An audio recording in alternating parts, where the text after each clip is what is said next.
Britain Woods tins అంటారు IMF IBRD.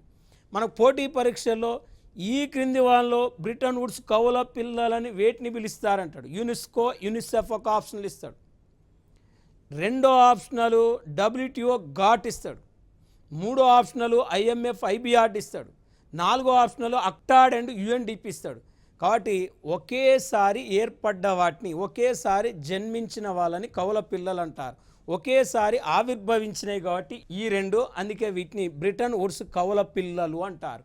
అంటే 44లో వీటిని స్థాపించాలని నిర్ణయం తీసుకుంటే IMF IBRDని 1945లో ఏర్పాటు చేయటం జరిగింది. అంటే IMF IBRD ఏ సంవత్సరంలో ఏర్పాటు చేయటం జరిగిందంటే 45లో. ఏర్పాటు చేయాలని నిర్ణయం తీసుకుంది ఎప్పుడంటే 1944లో. మరి IMF IBRD ప్రధాన కార్యాలయాలు ఎక్కడ ఉన్నాయి అంటే వాషింగ్టన్ DCలో ఉన్నాయి. అంటే ఈ రెండింటి యొక్క హెడ్ క్వార్టర్స్ వాషింగ్టన్ DCలో ఉన్నాయి.